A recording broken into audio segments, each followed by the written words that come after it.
Hola Cris.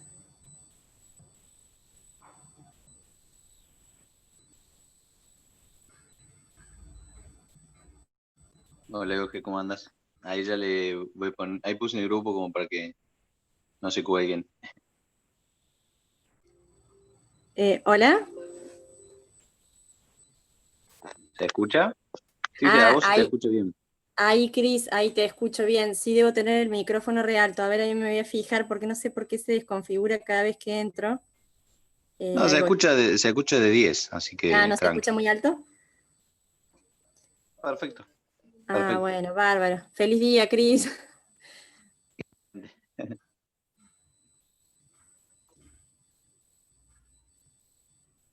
A ver, che.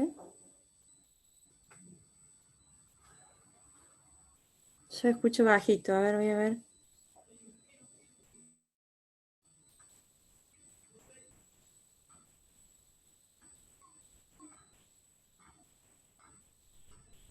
Configuración.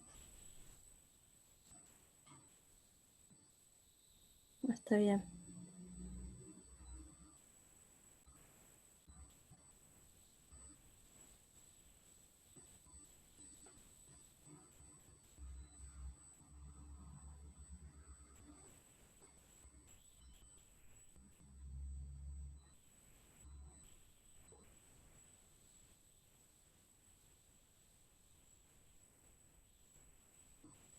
A ver, che.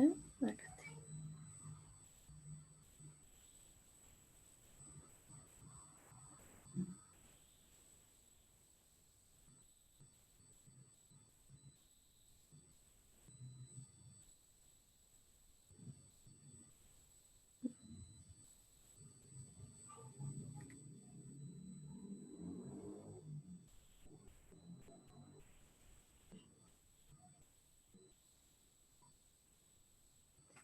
A ver.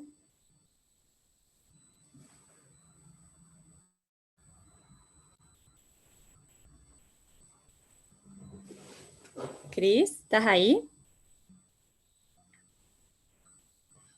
Sí, sí, acá estoy. Ah, no, para ver, yo ahí puse, a ver, compartir pantalla. Ah, Dale. como que no puedo compartir pantalla. Me parece que me tenés que habilitar. No, no, vos, vos podés porque sos la anfitriona, entonces debes poder, Ah, fíjate, eh, pues yo estoy de celular, en compartir al centro, sí, donde están todas las como pestañitas abajo, dice compartir, y te da sí. opción de pantalla, de ventana bueno, hay varias opciones ahí, fíjate a ver si podés. Ah, pues mira, dice el anfitrión inhabilitó la función. Quizás soy yo la que tengo que cambiar. A ver, vamos a ver. Eh, a mí siempre como que me invitaron, ya te digo. Compartir pantalla. Ujú. A ver, salir de pantalla completa. Eh, a ver, a ver. Sabes que vos no lo ves, ¿no? Porque yo ya puse compartir y. Te ves vos ahí. Claro, claro. Espera un segundín. ¿Y vos tenés idea yo cómo tendría que hacer? Porque esa compartir pantalla, cuando lo clicleo, me dice el anfitrión inhabilitó la función de compartir las pantallas de los participantes. A ver. ¿Será que estás como vos como anfitrión? No, no, fíjate, entra, viste, donde dice los puntitos y dice más. Ah, a ver. Fíjate.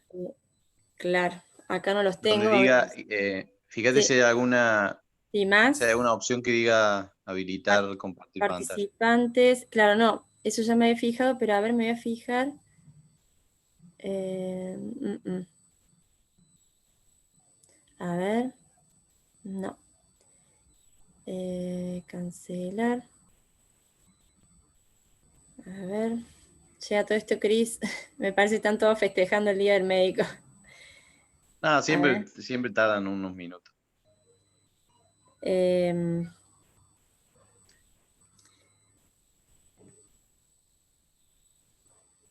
A ver, gris. Bueno.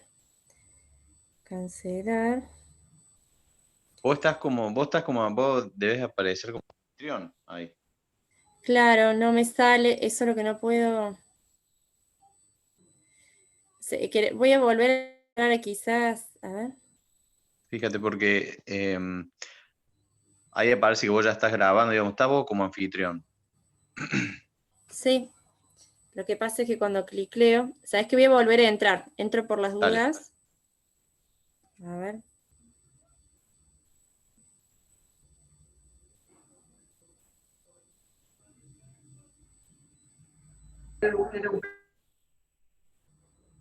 Vale.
Ese de ahí.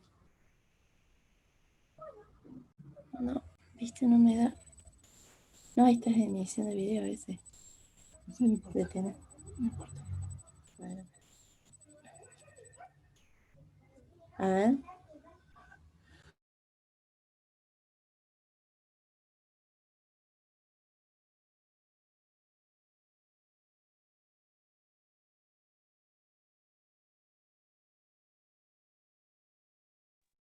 Euge, fíjate que ahí, eh, cuando entres, tenés que solicitar unirte como anfitrión. Y ahí yo te pasé, cuando te había pasado cómo tenías que entrar, tiene como un código que te va a pedir. Ah, Y ahí bueno, bueno. puedes, si no Ah, haces eso, no entonces, podés compartir pantalla. claro, ¿sabes qué? Ah, bien, bien. Entonces tengo que volver a salir. No, no, no hace falta. Ah, Fíjate, ahí te digo yo el código. ¿Me escuchás ahí? sí, sí, sí, te escucho. Te- Tenés que poner ahí en donde dice participantes, unirse como anfitrión, te va a decir, o Ah, solicitar unirse como anfitrión. ah. Apretás eso y ingresa. Cuando te pide un código, te digo el número. Perdóname, pero en participantes. ¿Y No, dónde? ahí, ¿viste donde están los puntitos? No sé si hay puntitos o hay como una ventana aparte. No, dice participantes. A ver acá, sí. Más, no. No tengo ningún puntito. A ver acá. Tenés que buscar. Bueno, 10. ¿Quieren que se lo mande por mail a alguno? No, pero tenés que fijarte de poder, porque tiene que haber una pestaña donde vos puedas poner reclamar rol de anfitrión. Te tiene que Claro, decir. pero ¿y cuál será esa pestaña? Y fíjate Porque, abajo, al lado de donde está participantes, compartir, iniciar video ahí. claro, no, me sale participantes, chatear, compartir, grabar y reacciones, lo único que me sale como, y no me sale ningún puntito como para poder... A ver. Euge, y si tocas vos, si te fijas poniendo el mouse sobre tu nombre, ¿no te dice algo Claro, así como reclamar ah, anfitrión, algo así? ahí me sale. Silenciar, detener, renombrar, fijar, ocultar. No, no me No. sale Y abajo de todo, de la lista de participantes, ahí en donde estás, pero bien abajo de todo, ¿no te dice algo como invitar, me dice. ¿Será ahí? anfitrión? Ah, acá. Reclamar el rol del Fintron. Bien, Jackie, ahí está. Ahí está, Cris. Pásale el número nomás. ¿Me lo pasaste por No, celular? ahí te lo digo, así más fácil. Dale. 34 90 97. Ah, buenísimo, chicos, nunca lo había hecho. Ahí está. Entonces, ahora sí, a ver si ustedes pueden ver. Compartir pantalla. Lo que pasa que este. Ahí se ve de 10. ¿Se ve bien? Sí. Bien. A ver, entonces vamos acá. Todo un tema esto. A ver. ¿Ahí ven, chicos? ¿Sí? Sí, se ve perfecto. ¿Sí? Ah, bueno, bárbaro. Ahí quiero Bueno, ahí agrandar el esperamos Zoom, un ratito así que más que se empiecen a conectar los chicos. Ahí mande de nuevo y dale. arrancamos. De paso yo me acomodo un poco acá me quedó chiquitita la pestaña esta. Bueno, ahí está. Claro, ahí estamos. Feliz día, che, a todos los que se sumaron al último.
¿Quiere que vamos empezando?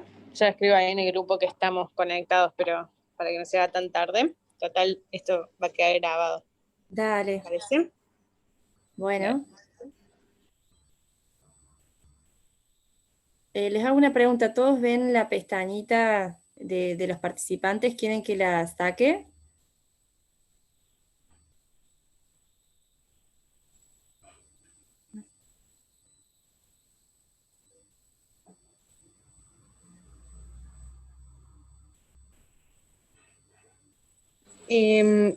O sea, se ve bien ahí, porque lo tenés abierto desde el Drive. O sea, no sé Bueno. el resto, pero o sea, se ve bien el Power. Ahí está, igualmente lo minimicé. Cuando ustedes me digan, cuando vos me digas, Jackie, Dale nomás, larga. bueno, perdonen, un segundo. Bueno, me falta la diapo inicial, pero estábamos hablando, ¿me escuchan bien ahí? Sí, perfecto. Bien, bueno, vamos a hablar de pancreatitis aguda en internado. Básicamente ahí les puse las guías que yo estuve revisando, obviamente basándome sobre todo en el UpToDate, que siempre las integra, pero también leyendo otras guías como para ver en qué se diferenciaban y en qué se asemejaban. Básicamente los temas a revisar, cómo definimos la pancreatitis aguda, su importancia, las causas, la fisiopatogenia, cómo hacemos el diagnóstico tanto clínico como etiológico, cuál sería la indicación de imagen, que a veces es una duda que tenemos en el piso, el pronóstico, los predictores de severidad, qué scores usamos para esto, cuáles criterios de unidad de terapia intensiva son los que se manejan, y bueno, el manejo inicial, vamos a hablar de hidratación, analgesia, nutrición, antibiótico, el manejo de las complicaciones locales rápidamente y el manejo específico etiológico, sobre todo, bueno, el manejo de la vía biliar, el tiempo de ¿Querés acá? colostomía. ¿Cómo? Perdón, estoy acá en la sala de médicos y están arreglando una cosita. Sí, no. Perdón. Y la pancreatitis por alcohol y hipertrigliceridemia. En cuanto a la definición, es el proceso inflamatorio agudo del páncreas caracterizado por el dolor abdominal y elevación de las enzimas pancreáticas en sangre, desencadenado por la activación intracelular inapropiada de las enzimas pancreáticas, con lesión tisular, respuesta inflamatoria local y compromiso sistémico variable. En cuanto a la importancia de esta patología, es la principal causa digestiva de internación, bueno, por estadísticas de Estados Unidos, tiene una incidencia de 34 casos en 100.000 en países desarrollados. Su incidencia anual va en aumento debido al aumento de la obesidad y una cierta relación con el tabaquismo. El 80% de los casos de pancreatitis aguda son leves, moderadamente severas es el 15% y las severas el 5%. La mortalidad global... Perdón, una cosita. No sé si a los demás les pasa, pero yo no veo que pase el Power. Está como tildado en la primera. ¿Vos lo estás pasando? Sí, lo estoy pasando, a ver. Ya te digo, porque me parece que está en pausa, compartir. A ver ahí. ¿Ahí lo ven? A ver, move la diapo. Espérame 2 segunditos que, claro, ahí puede ser que se vea. Ahora no se ve nada. Ahora no se ve nada, bien. Espérame, 2 segunditos.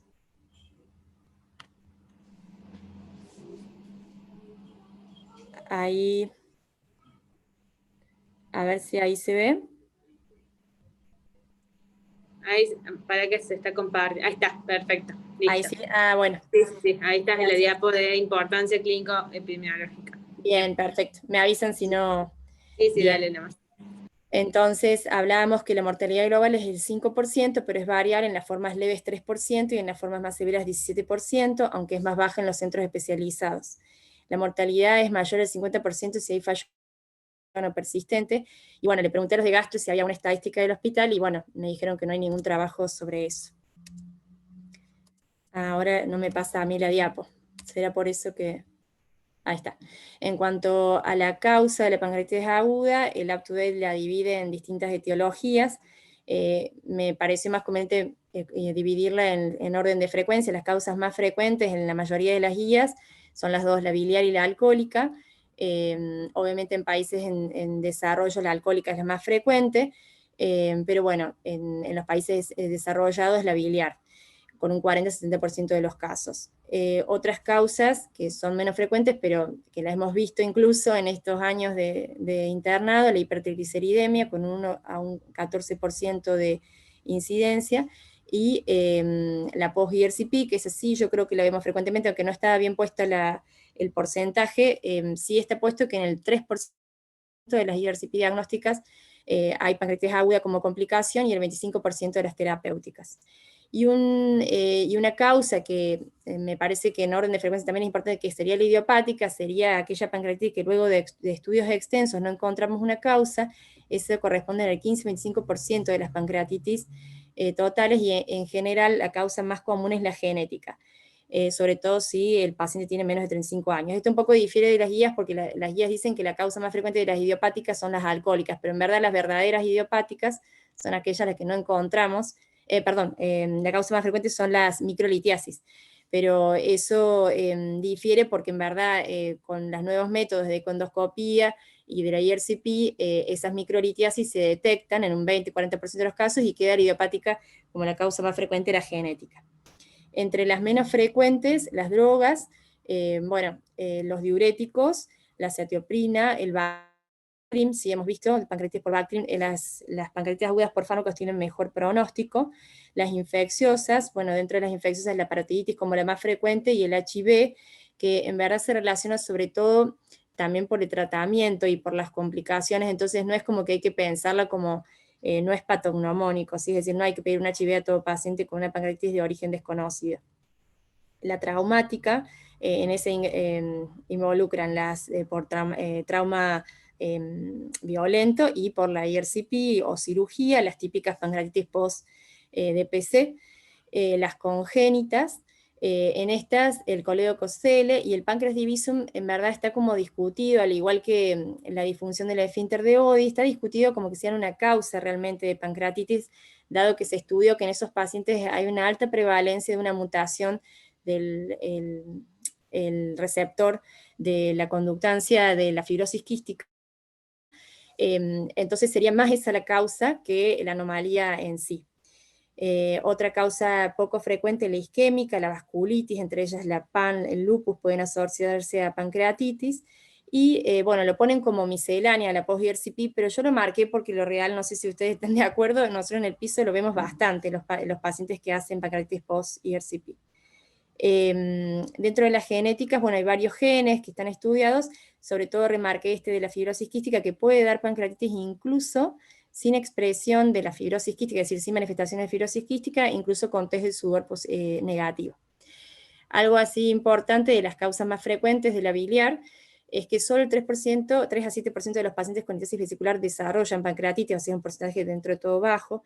Hay más riesgo en hombres, pero es más prevalente en mujeres, dado que nosotros tenemos más riesgo de litiasis, más prevalencia de litiasis, y el mayor riesgo se da en la microlitiasis, es decir, en aquellas de menos de 5 milímetros, que eran las que antes se consideraban estas idiopáticas, pero en verdad eran por microlitiasis.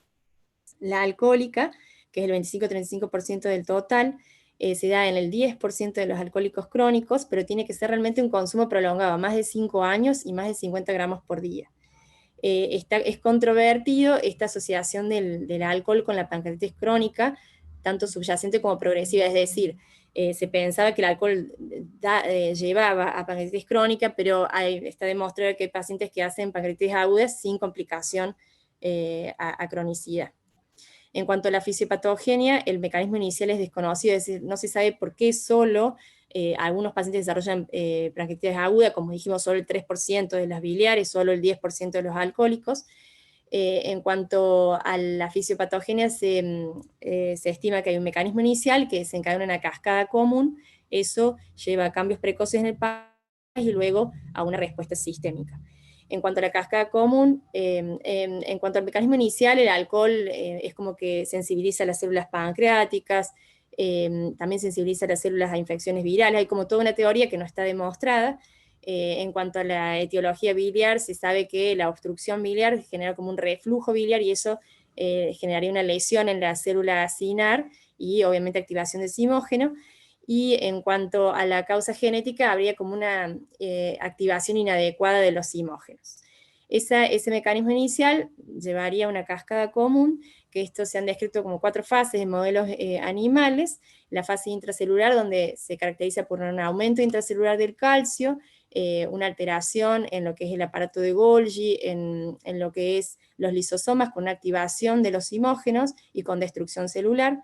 Una fase intracinar, donde hay una apoptosis de la célula, una activación del factor nuclear beta, y una activación de inflamosoma que obviamente favorece la destrucción celular. Eso genera más inflamación y lleva a una fase pancreática donde la autodigestión aparece como un círculo vicioso, donde se lesionan cada vez más células, se liberan cada vez más zimógenos, empiezan a reclutarse macrófagos y neutrófilos, liberarse citocinas, quimiosinas, que eso aumenta la inflamación, y esa liberación de citocinas a nivel local genera edema, genera alteración de la microcirculación vascular y isquemia, lo cual aumenta el daño, y a nivel sistémico se liberan las citocinas, sobre todo la interleucina 6 y el factor de necrosis tumoral alfa, en los que más están asociados con el CIRS, que llevan al fallo multiorgánico, bueno, y como complicación la translocación bacteriana y la infección. No se sabe por qué algunos pacientes desarrollan formas de hematosis, es decir, solo quedan en la parte local leve, y otras en formas necrotizantes. En cuanto a los criterios diagnósticos, todas las guías coinciden que al menos 2 de estos 3 criterios: el dolor abdominal agudo superior, la elevación de la mirasa lipasa más de 3 veces el valor normal, y los hallazgos típicos en la imagen. Algo importante: si la clínica y el laboratorio son compatibles, las imágenes no son necesarias para confirmar el diagnóstico, ¿sí? ¿Qué es un dolor típico? El dolor típico, en verdad, el dolor de la pancreatitis tiene características variables, pero en general es epigástrico. En algunos pacientes puede irse hacia hipocondrio derecho o hacia hipocondrio izquierdo. Es agudo y bien localizado, sobre todo en la pancreatitis biliar, pero menos abrupto y difuso en la metabólica por alcohol o en la genética. Es un dolor bien intenso, constante, dura horas a días, se irradia hacia la espalda en un 50% de los pacientes, empeora con el movimiento y mejora al sentarse. Un 5 o 10% de los pacientes cursan de pancreatitis sin dolor, y otra característica clínica importante son los síntomas acompañantes, que en un 90% el paciente se presenta con náusea, vómito o anorexia. La disnea puede ser por distintas causas, desde atelectasia hasta un síndrome de distrés respiratorio. En cuanto al examen, lo que vamos a buscar: signos de hipovolemia, la taquipnea, la taquicardia, que es muy frecuente, o sea, signos de CIRS. Dentro de ellos la taquipnea, la taquicardia y la fiebre suelen ser frecuentes. La hipotensión habla de severidad. La hipoxemia, la hipoventilación, la matidez pulmonar, que es un signo más tardío por el derrame que puede asociarse, derrame pleural. La distensión abdominal, el dolor, la contractura. Obviamente tener en cuenta que no genera defensa en generar este dolor, sino de contractura, es decir, una contracción muscular voluntaria. Y los ruidos aéreos disminuidos cuando hay ilio. Signos más raros, al menos yo no los he visto: los signos de tetania por la hipocalcemia, los signos de Cullen, Gray, Turner y Fox por la hemorragia retroperitoneal, ya sea periumbilical, que es el de Cullen, en flancos, que es la de la fotito, que es el de Gray Turner, y el ligamento inguinal, el de Fox. Son signos bastante poco frecuentes, 1 o 3%, pero si están, obviamente hablan de mal pronóstico. Y no son patognomónicos, también se puede dar por otras situaciones, en ruptura de aneurisma de aorta, un embarazo ectópico, entre otros. Los nódulos subcutáneos tampoco recuerdo haberlos visto, tampoco son frecuentes, y signos de la causa subyacente: obviamente si hay ictericia en cuanto hay obstrucción biliar, o también asociación con colangitis, hipertrofia parotidia en el alcoholismo, los sántomas, bueno, etc. En cuanto al diagnóstico, en cuanto a las enzimas pancreáticas, creo que esto lo tienen claro la mayoría de los residentes, pero bueno, lo volvemos a hablar. La milasa tiene una sensibilidad y especificidad limitada, una sensibilidad entre 67 y 83 no es tan mala, y una especificidad de 85 a 98 cuando es más de 3 veces el valor normal, pero hay que tener en cuenta un poco esto de la dinámica: aumenta a las 6-12 horas y se normaliza en 3 a 5 días. Un paciente que consulta temprano, la milasa no va a estar aumentada, entonces tenemos que tener una alta sospecha, y a su vez, si bien se normaliza en 3 a 5 días, tiene una vida media corta, entonces ya a las 24 horas el paciente que consulta tarde puede tener una milasa menor a 3 veces el valor normal, y no por eso no haber tenido la pancreatitis. Es menor en el 20% de las pancreatitis por alcohol, y al 50% por hipertrigliceridemia, eso también hay que tenerlo en cuenta. Y falsos positivos, ahí ya les voy a mostrar una diapo con los falsos positivos también de la amilasa. La lipasa entonces es de elección más sensible y específica, lo que pasa es que no todos los laboratorios lo tienen, en una sensibilidad de 85-100% muy buena, y esta es más precoz, aumenta a las 4-8 horas y se normaliza en 8-14 días. Entonces, este parámetro nos sirve más para pacientes que consultan un poco más tarde, es decir, luego de las 24 horas, y también es más sensible en pancreatitis aguda por alcohol. Después está este parámetro que, bueno, lo pongo, pero la verdad no se usa en la práctica, que es este tripsinógeno urinario, que se mide en orina, obviamente, en una tira reactiva, que tiene una sensibilidad bastante buena y una especificidad bastante buena, pero bueno, en la práctica no se usa. En cuanto a los falsos positivos de la amilasa y la lipasa, comparten que otros procesos abdominales inflamatorios pueden darlo, como la colecistitis, la apendicitis, pueden aumentarlo, lo que pasa en general no lo aumentan 3 veces el valor normal. En cuanto a la amilasa y la lipasa, el fallo renal también puede aumentarlo. Y en cuanto a la amilasa, bueno, las enfermedades de las glándulas salivales y procesos ginecológicos como la salpingitis y la ruptura de un embarazo ectópico. En cuanto a la lipasa, la diabetes y la citocidosis diabética también. Bueno, y en ambos casos la macroamilasemia o la macrolipasemia también puede ser un falso positivo. Entonces, en conclusión de las enzimas pancreáticas, lo que nos tiene que quedar es que no son patognomónicas, y a su vez, si no están elevadas menos de 3 veces, si tenemos alta sospecha, no descarta la enfermedad. En cuanto a las imágenes, dijimos entonces que si los síntomas son típicos y el laboratorio es compatible, no deberían hacer falta para diagnóstico. Pero entonces, ¿cuándo las pediríamos al ingreso en una guardia? Cuando el diagnóstico no está claro, el caso de pacientes inconscientes o pacientes que consultan luego de las 24 horas y las enzimas son bajitas, la falta de mejoría clínica dentro de las 48-70 horas del ingreso, eso es más para ver severidad. En este sentido, el ataque de abdomen con contraste, ¿por qué no pedir al ingreso? Porque uno dice, bueno, si lo tenemos disponible, ¿por qué esperar? Hay que esperar porque los signos de la pancreatitis aguda necrotizante recién se hacen más patentes y mejores a las 72-96 horas del inicio de los síntomas. Es decir, si nosotros lo hacemos muy temprano, podemos incluso subestimar la severidad de la pancreatitis. En cuanto a la resonancia de abdomen, es más sensible que el ATAC para el diagnóstico precoz, también para evaluar la vía biliar, tiene una sensibilidad bastante alta, e incluso comparable a la ERCP, y para detectar complicaciones locales, las dos son bastante sensibles, pero la RESO lo que nos puede dar es una mejor localización, ¿sí? Si es intrapancreática, extrapancreática, y obviamente las ventajas de la RESO, que no irradiamos al paciente y el contraste es más tolerado, sobre todo con enfermedad renal. Igualmente, lo que hay que tener en cuenta de la RESO es que lleva más tiempo, entonces en un paciente crítico obviamente vamos a ir al ATAC. Y en general la ATAC es la que utilizamos realmente. Algo importante, la RESO es menos sensible que el ATAC para infección, porque en la infección generalmente hay que buscar burbujas, y en la RESO burbujas de aire, ¿no? Y en la RESO eso no lo muestra bien. Básicamente, ¿qué vamos a ver en la ATAC? El aumento difuso focal del páncreas con un refuerzo heterogéneo luego del contraste. Si no refuerza, como en esta imagen de acá abajo, que no sé si ustedes ven el cursor, si no refuerza esa imagen que no refuerza, nos habla de necrosis. Y obviamente el ATAC también nos puede dar también pistas sobre el diagnóstico etiológico, ¿no? También habla, nos puede dar idea de la causa biliar, pero no tan sensible como la RESO. En cuanto a la RESO, algo así como un detalle, básicamente porque como que nunca lo había fijado, lo que tenemos que ver es en T1 con gadolinio la necrosis, que se ve también como una imagen que no capta contraste, y básicamente lo normal, que está acá, el páncreas normal en T1 capta, ¿no es cierto? Es hiperintenso, ¿no? Esto porque tiene un alto contenido proteico. Cuando tenemos la pancreatitis, que sería acá, se ve que el páncreas es hipointenso porque tiene edemas, tiene líquido, entonces se ve hipointenso. Y en T2, que nos sirve el T2 para ver colecciones y también para ver la vía biliar.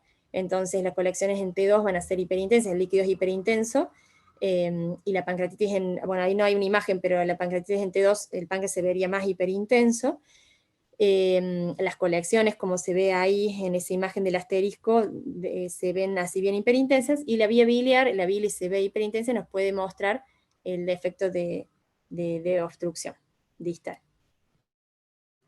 Diagnóstico diferencial de la pancreatitis, bueno, con estos procesos abdominales, la úlcera péptica, bueno, que en verdad es un paciente que tiene antecedentes de gastritis, consumo de AINES, digamos, hay que interrogar, la coledocolitiasis, la colangitis, y la colecistitis. Lo importante básicamente para mí también es entender que pueden estar simultáneamente, ¿no? Y obviamente en la coledocolitiasis, en la colangitis, la colecistitis, la amiloidosis lipasa no suelen estar tan elevadas, pero si están elevadas puede haber un diagnóstico simultáneo, ¿no? La perforación visceral y la obstrucción intestinal, donde aparte de los síntomas distintos vamos a tener en la defensa, que en la pancreatitis no suele haber, la isquemia mesentérica, un dolor que es bastante distinto, y un paciente que tiene más antecedentes cardiovasculares, y la hepatitis. En cuanto al diagnóstico etiológico, es decir, nosotros hicimos diagnóstico de la pancreatitis aguda, queda el siguiente paso, es decir, ¿por qué, no? Entonces, el UpToDate recomienda, y la mayoría de las guías recomiendan estos 3 pasos: la anamnesis, el laboratorio y la ecografía de abdomen. El UpToDate agrega lo de los test genéticos. En cuanto a la anamnesis, obviamente preguntar al paciente antecedentes de litiasis vesicular, antecedentes de dislipemia, de hipercalcemia, una diabetes de inicio reciente, antecedentes de enfermedad autoinmune, el consumo de alcohol, procedimientos previos si tiene una IRCP o una colestectomía reciente, el trauma, la medicación, y antecedentes familiares de pancreatitis o de cáncer de páncreas. En cuanto al laboratorio, a todo paciente deberíamos pedirle obviamente las transaminasas, que algo importante que yo no sabía, que una GPT mayor a 150 al ingreso tiene un valor predictivo positivo de 85% para pancreatitis de origen biliar, la GOT también, la bilirrubina y la FAL también nos sirve obviamente para colestasis, pero no está validado como un marcador de origen biliar. Los triglicéridos mayor a 1000, el UpToDate lo pone que en todo paciente, o sea, por más que tenga causa biliar. Esto hay que tener en cuenta que en agudo puede dar un bajo los triglicéridos porque digamos, por una cuestión del reactivo. Entonces, si tenemos la sospecha, hay que repetirlo a las semanas del evento agudo. Y la calcemia también puede dar bajo por la complicación de la hipocalcemia de la pancreatitis. Entonces también, si tenemos alta sospecha, hay que repetirlo a las semanas. La ecografía de abdomen, diagnóstico precoz de causa biliar, es porque es un método que es muy utilizado, muy accesible, y que tiene una sensibilidad entre todo buena, 75% para la vía biliar. Y los test genéticos en menos de 35 años o antecedentes familiares de pancreatitis. Según el UpToDate, con este algoritmo nosotros deberíamos poder llegar al diagnóstico en el 75% de los casos.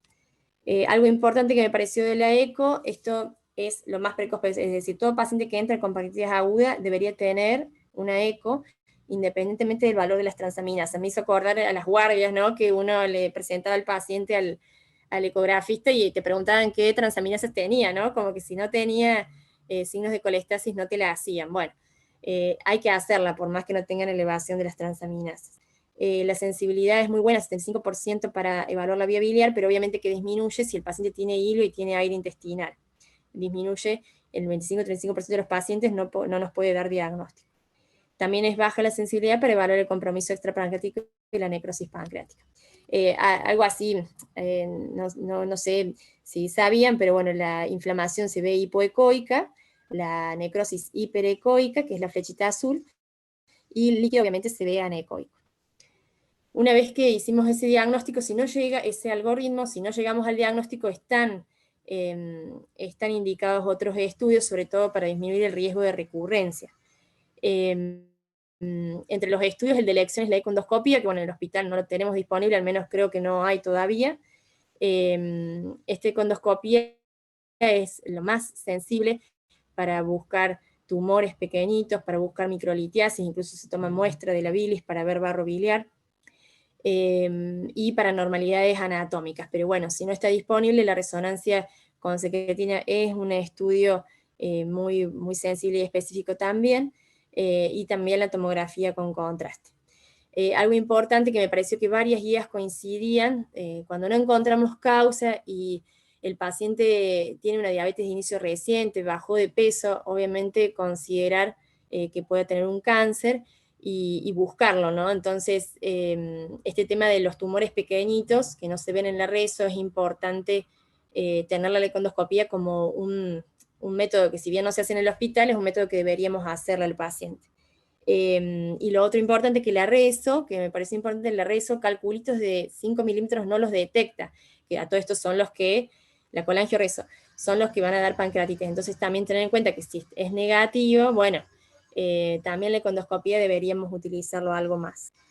No hay que hacer IRCP de rutina para diagnóstico por las complicaciones del método. Está controvertido si es útil en la PA recurrente, ya que no está demostrado que la filenterotomía, es decir, la papilotomía, disminuye el riesgo de la pancreatitis aguda por disfunción del esfínter de Ode.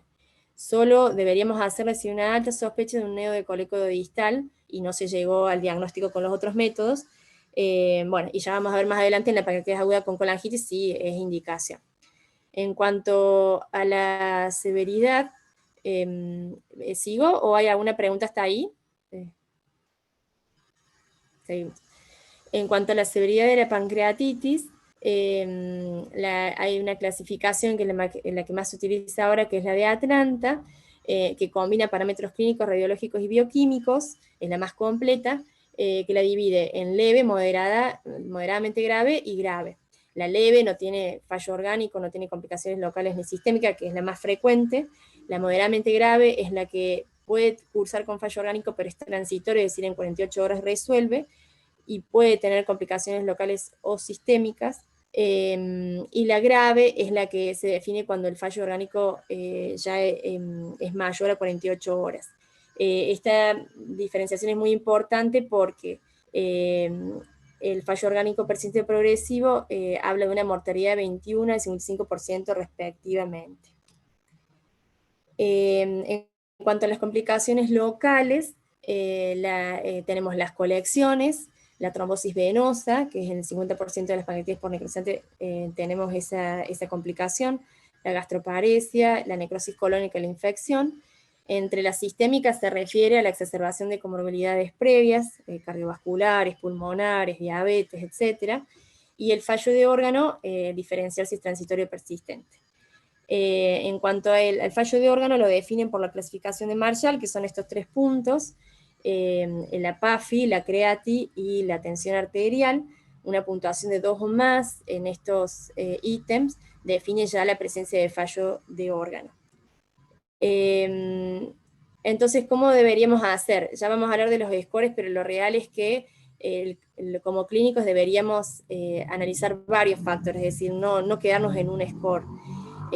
Factores del paciente, la edad, la obesidad, las comorbilidades que se asocian a mayor severidad de la pancreatitis, la presencia de CIRS, no solamente al ingreso, sino que persista en CIRS, eso es lo que está más asociado a la pancreatitis aguda severa.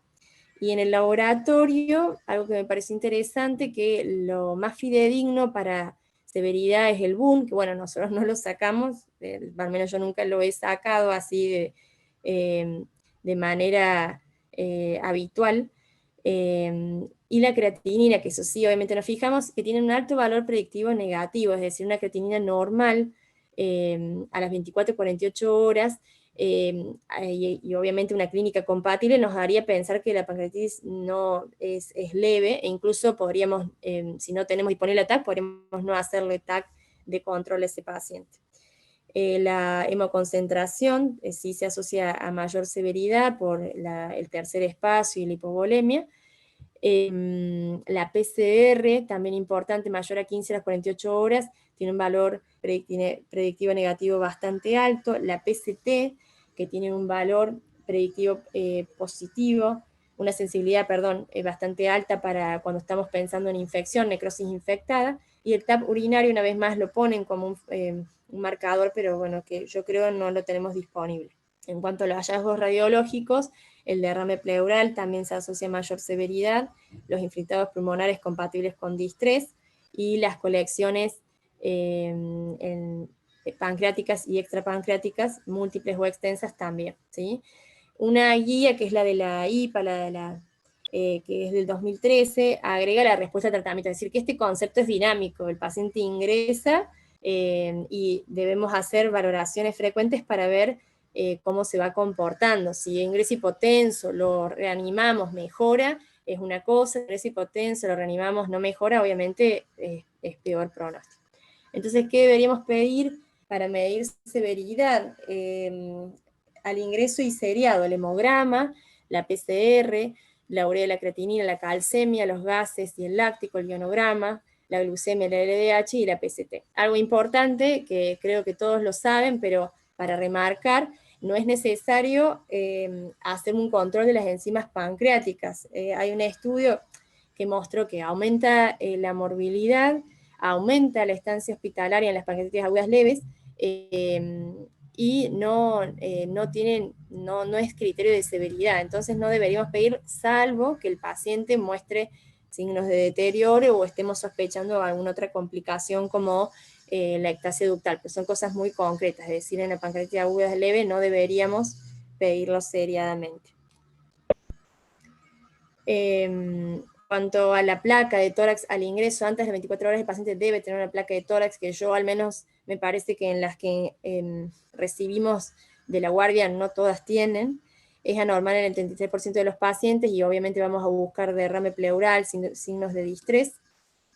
Y en cuanto a la tomografía y la reso, como dijimos, luego de en lo posible 72 horas, si el paciente no presentaba criterios para hacerlo antes, nos permite diferenciar entre el intersticio edematoso y la necrotizante. La TAC tiene una sensibilidad del 90%, bastante alta para la necrosis.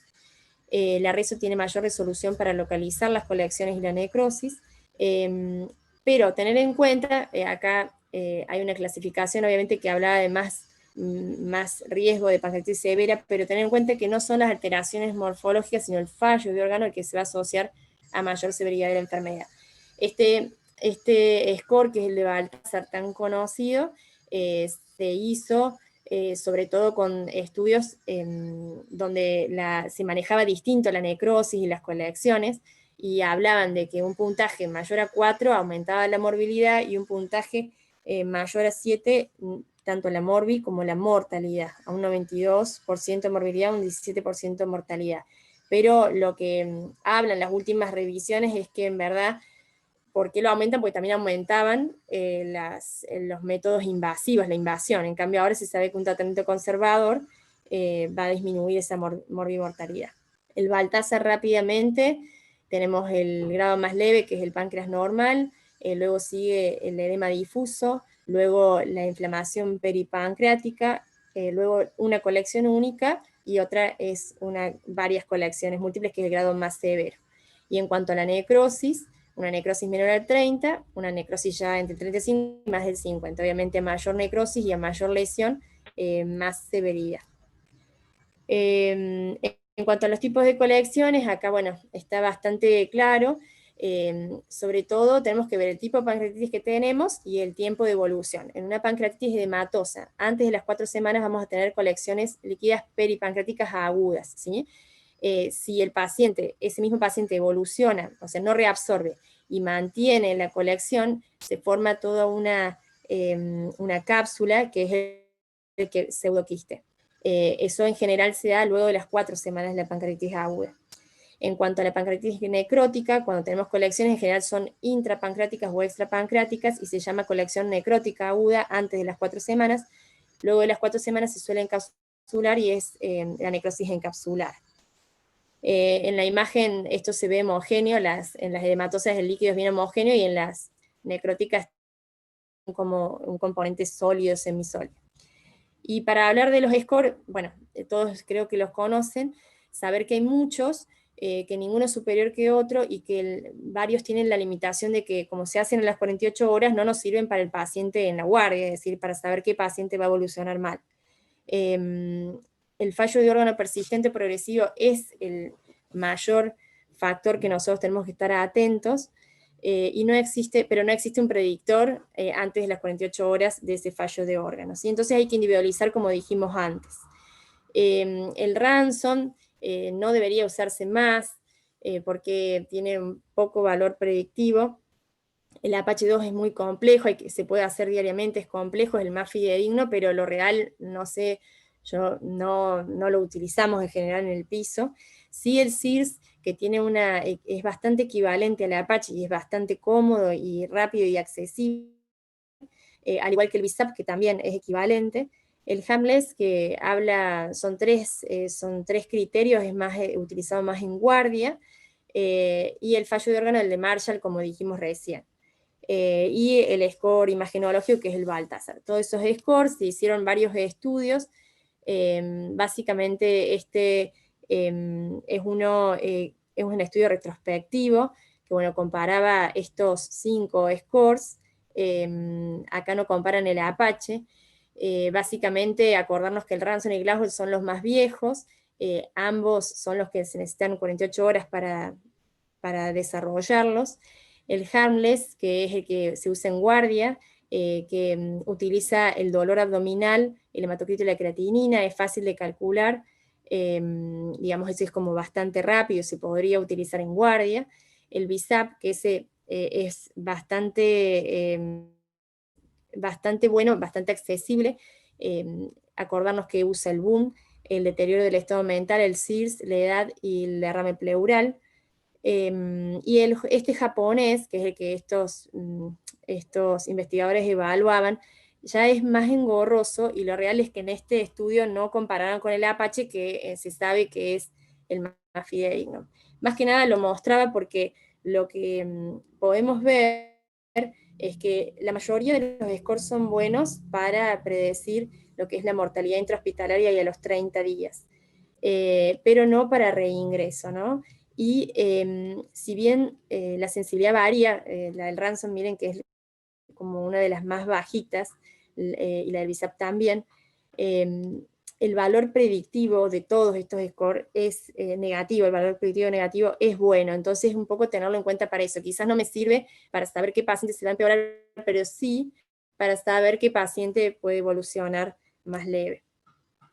Este es otro trabajo retrospectivo, donde acá sí comparan el Apache, que concluyó que el Apache era más sensible, que el Ransom era muy poco específico, que todos tenían valor predictivo negativo bueno, y esto me pareció interesante que lo comparan con la PCR a las 24 horas, pero bueno, el punto de corte es de 21, o sea, la PCR es como que el mejor valor predictivo positivo tenía, pero recién un punto de corte de 21 que me parece bastante alto, no lo solemos tener, digamos.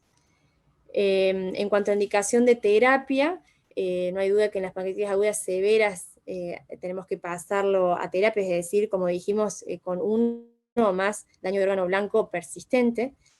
La pancreatitis aguda con estos criterios que yo creo que no tenemos duda que lo pasaríamos al paciente, la bradicardia, taquicardia, la hipotensión a pensar de la reanimación, una taquipnea bastante importante, el sodio extremo, la hipo y la hipercalemia extremas, la insuficiencia respiratoria, la acidosis, la alcalosis, una glucemia mayor a 800. Creo que estos criterios no hay duda, la anuria, el coma, no hay duda que ese paciente es un paciente de terapia. Sí, quizás para nosotros me parece que es útil esto de considerar pasarlo a la UCE a un paciente que persiste en SIRS más de 48 horas, o que el hematocrito está elevado, o el BOOM también está elevado, la creatinina elevada de manera persistente. También considerar, de acuerdo al paciente, en mayores de 60 años, la enfermedad cardiopulmonar, obesidad, bueno, considerar la UCE si hay signos de SIRS persistente. Y en cuanto al tratamiento, el manejo inicial, la hidratación, lo cual me pareció importante es individualizar, es decir, no quedarnos, la mayoría de las guías pone como un volumen, ¿no? Yo creo esto es lo que decía una revisión de la Lancet, en esto de individualizar, es decir, de acuerdo al paciente, un paciente con fallo renal, fallo cardíaco, no lo vamos a hiperhidratar, lo vamos a adecuar.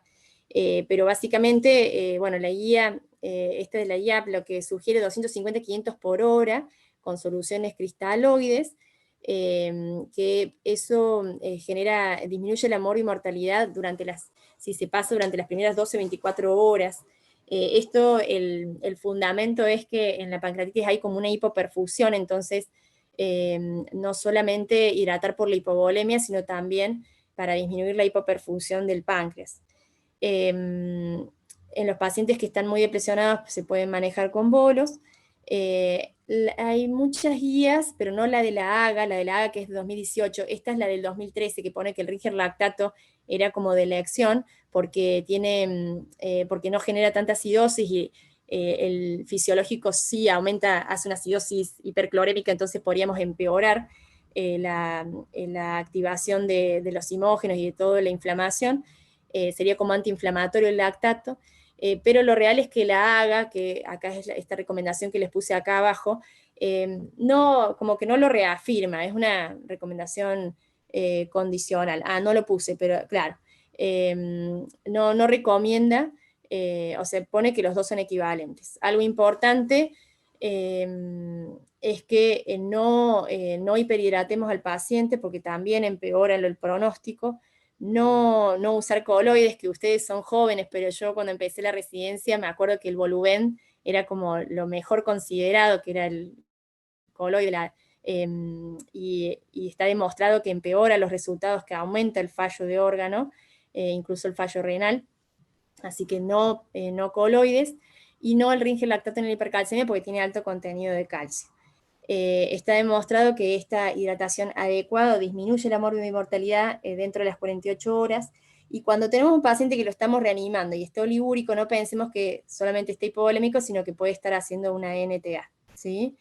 Entonces, hiperhidratarlo tampoco lo va a mejorar, es decir, es también evaluar otros parámetros. Sobre todo ese paciente va a estar en terapia y se van a evaluar parámetros hemodinámicos, ¿no? En cuanto al objetivo de la hidratación es disminuir el boom, bueno, esto que hablábamos de que es un marcador, ese sería el objetivo. Otro punto importante en el manejo inicial, la analgesia, ¿no? Y la analgesia, ¿cómo se mejora el dolor? Está interesante hidratando al paciente, porque dice que si el paciente está hipovolémico, esta hipoperfusión del páncreas genera dolor, y a su vez es un círculo vicioso, porque el dolor genera fallo hemodinámico, entonces hay que tratar el dolor para tener al paciente más compensado hemodinámicamente. En cuanto a los fármacos de elección, los opioides, entre ellos la morfina, con el protocolo de alto impacto que tiene el hospital, el fentanilo, la guía ponía que era más seguro en enfermedad renal crónica. En los pacientes en terapia, incluso considerar la analgesia peridural, que hay trabajos que demuestran que disminuye la mortalidad. Y no está demostrado, algo importante que creo que siempre se habla o alguno pregunta, este tema del espasmo del esfínter de Oddi, no está demostrado que los opioides lo produzcan, y sí hay estudios que demuestran que no hay aumento de las complicaciones con los opioides. Obviamente controlar los efectos adversos, que serían sobre todo la depresión respiratoria.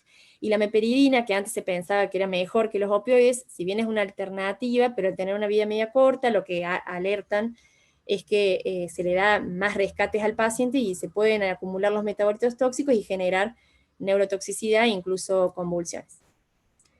Bueno, el objetivo del manejo inicial que tenemos que tener, obviamente normalización de los signos vitales, la diuresis conservada, mejorar, normalizar el ionograma, la calcemia, el magnesio, es decir, estar atentos y reponerlos. Bueno, pedir gases arteriales si la saturación va bajando del paciente, la glucemia que sea menor a 180, y en el paciente en terapia se miden las presiones vesicales por el riesgo de un síndrome compartimental, que bueno, creo que no es tan común y para nosotros me parece nos excede un poco hablar de eso. Otro punto importante de las guías es la nutrición, que bueno, también creo que ustedes son jovencitos y ya se formaron con que es recomendable reiniciar precozmente la vía oral en los pacientes con pancreatitis aguda leve. Las guías ponen cuando dolor, en verdad no es que se resuelve de todo, si el dolor está controlado y los parámetros inflamatorios han disminuido, uno puede reiniciar, y está demostrado que en la leve, un reinicio precoz disminuye la mortalidad, sobre todo porque no se altera el trofismo intestinal, y si nosotros demoramos en realimentarlo, la pérdida del trofismo, aumenta la translocación bacteriana y aumenta el riesgo de infección, no solamente de la necrosis, sino de infección sistémica.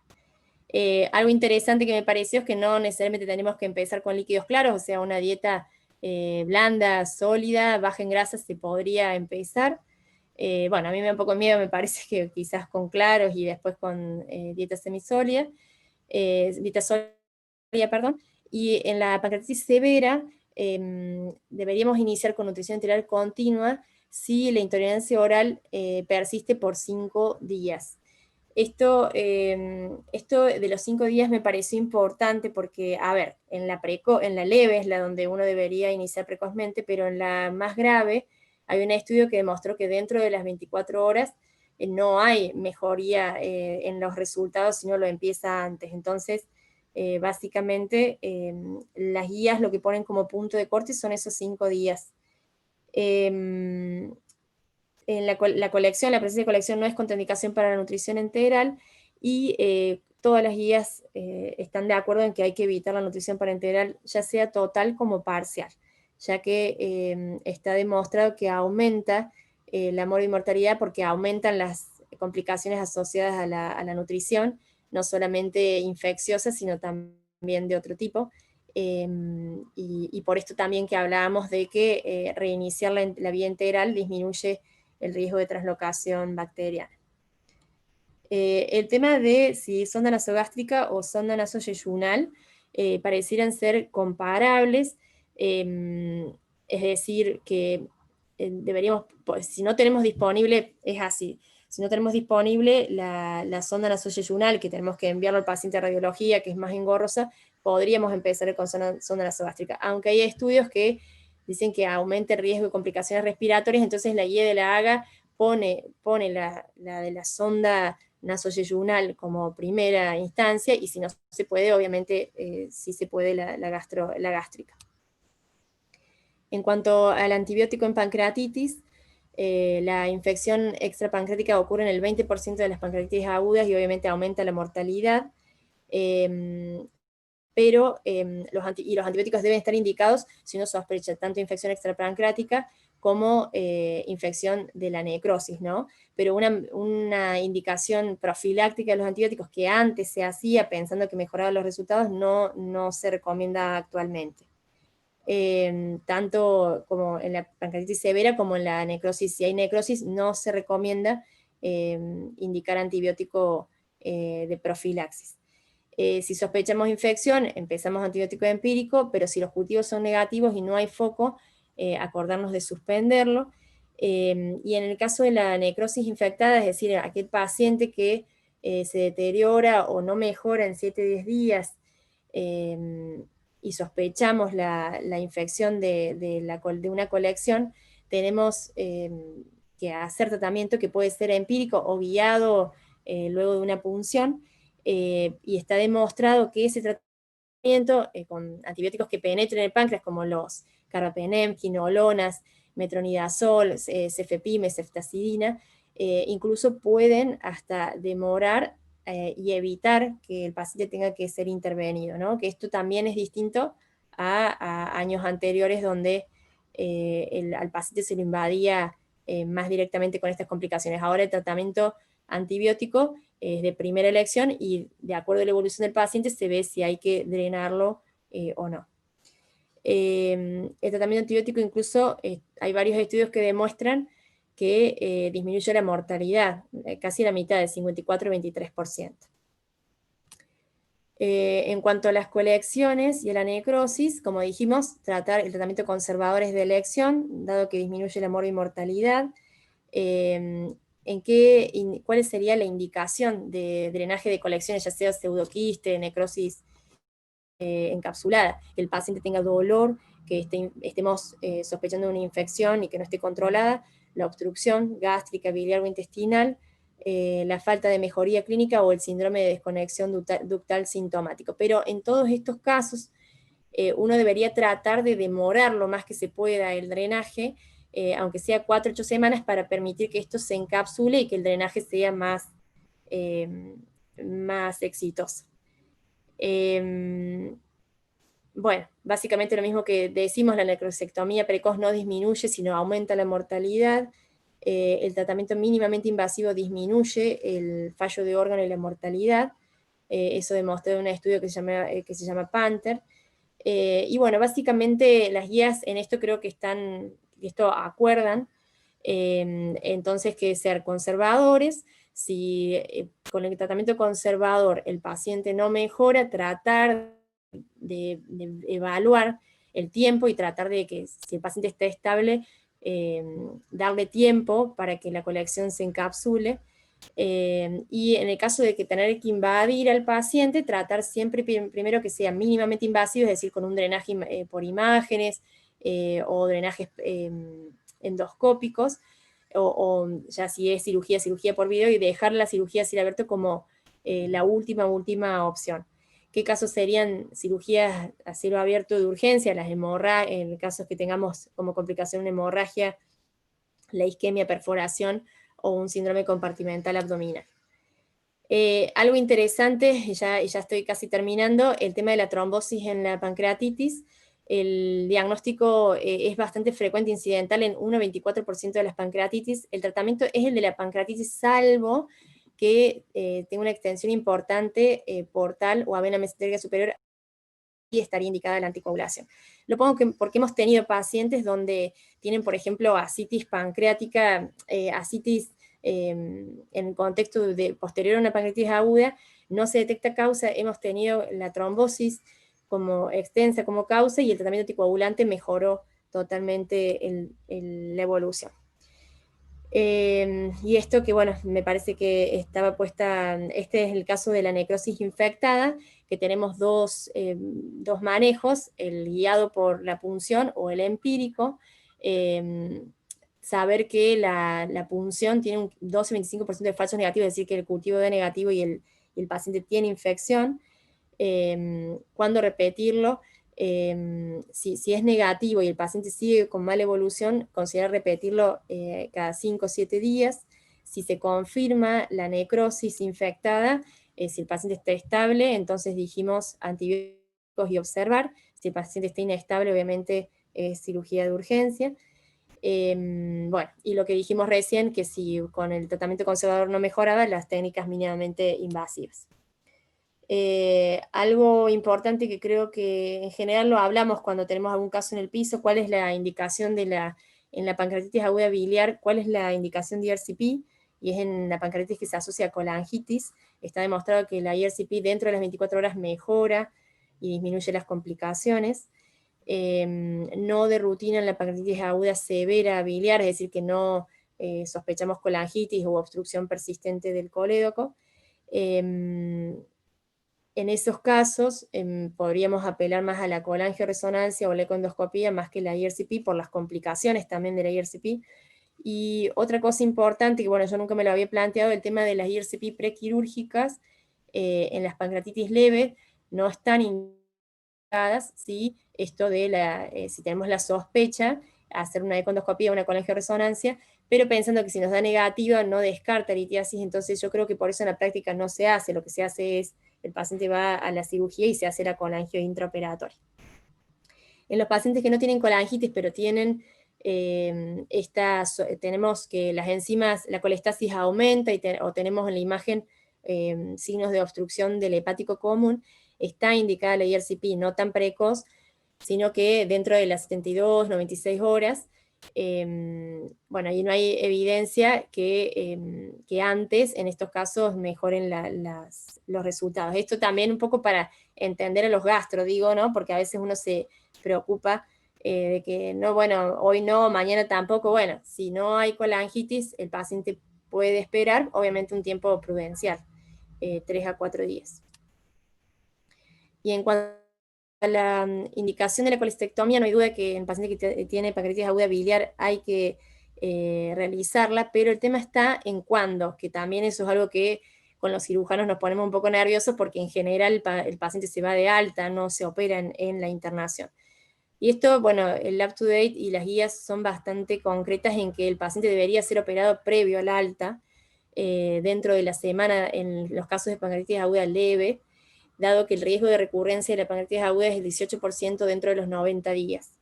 En la severa todos coinciden que hay que esperar, porque sí, en esos casos la cirugía empeora los resultados, y bueno, en el caso de esto de la sospecha de obstrucción persistente, acordarnos de que hay que hacer la IRCP previa. Bueno, esto sí quizás difiere de lo que hacemos en la práctica, ¿no? Que en la práctica el paciente se va de alta, sí es cierto que ponen como punto de corte dentro del mes, pero no es un poco lo que la bibliografía habla. Obviamente por esta disponibilidad de quirófano, pero bueno, es algo que no lo hacemos. Y algo interesante en los pacientes frágiles o que no pueden operarse, la IRCP con la esfinterotomía sí disminuye el riesgo de recurrencia. Bueno, nos queda así rápidamente en la pancreatitis por alcohol acordarnos del paciente que esté internado por esto, prevenir la abstinencia con la tiamina, y en el caso que tenga algún síntoma con benzodiazepina. Está demostrado que la intervención breve mejora los resultados, y no olvidarnos del manejo con psiquiatría, derivación al alta centro de adicciones. Y por hipertrigliceridemia, que hemos tenido casos, por eso también lo pongo, es que algo que yo no sabía, que la aféresis no tiene una evidencia muy, no tiene una eficacia muy demostrada, es decir, se hace, pero lo real es que no hay trabajo que demuestre que sea mejor o peor que el tratamiento más conservador. Algo que dice el UpToDate, que se usa citrato como anticoagulante que mejora los resultados. La aféresis con plasma o con albúmina, como que no se sabe cuál es la mejor tampoco, no hay estudios. Ahí ya les voy a mostrar un algoritmo, pero las dos posibilidades son o la aféresis o la insulina, que la insulina es con el protocolo de la cetoacidosis, la bomba de insulina 0,1-0,3 unidades por kilo por hora. Si el paciente tiene glucemia entre 150 y 200, agregar destrozado, eso me pareció importante. Y obviamente a largo plazo, los triglicéridos, el punto de corte acá de Nabudo es menos de 500, ¿no? A largo plazo menos de 200, y eso lo vamos a lograr con dieta, con actividad física, con el fenofibrato, más que el genfirosil, porque si se asocian estatinas, el fenofibrato tiene menor toxicidad. Bueno, y la estatina si el paciente tiene alto riesgo cardiovascular. En estos casos, el paciente con pancreatitis aguda por hipertrigliceridemia, aparte del manejo habitual, hay que ver si el paciente tiene criterios de manejo como más agresivo, y estos son la hipocalcemia, la acidosis láctica, el CIRS o el fallo de órgano, ¿no? En este caso, si están esos criterios, está indicada la aféresis, con monitoreo de los triglicéridos luego de cada ciclo de aféresis. Si los triglicéridos bajan a 500, se discontinúa y se empiezan las medidas farmacológicas y no farmacológicas. Si los triglicéridos persisten altos, se continúan con distintas sesiones, en general hablan de 3 sesiones, 3 a 5, hasta llegar al valor de menor de 500, y si el paciente, si no tenemos la aféresis como disponible, se utiliza la insulina, como dijimos recién, y se miden los triglicéridos cada 12 horas. Cuando llega a menos de 500, se discontinúa, se suspende la bomba. Bueno, es un poco de la pancreatitis aguda. No sé, espero que haya estado un poquito claro. No sé si hay alguna duda.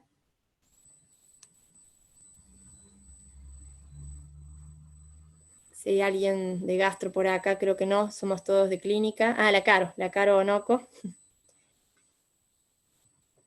No sé si hay alguna duda.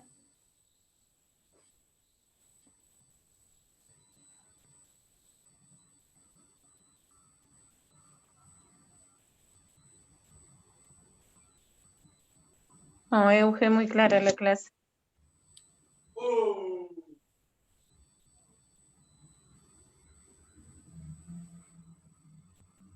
Bueno, entonces, si no hay ninguna duda, o algo que quieran compartir, que también está bueno.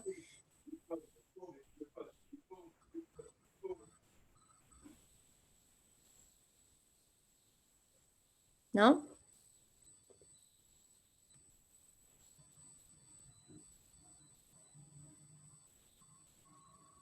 Bueno, ahí veo que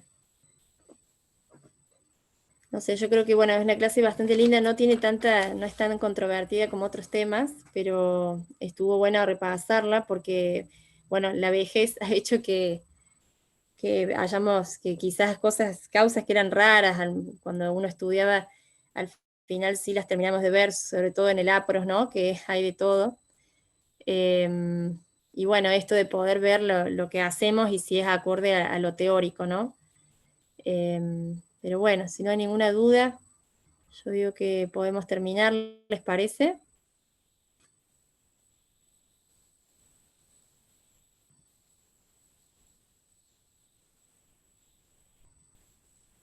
¿Te parece, Cele? Cortamos.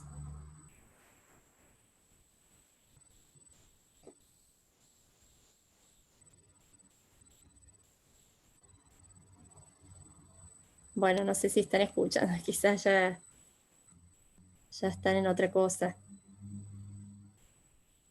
Detenemos entonces.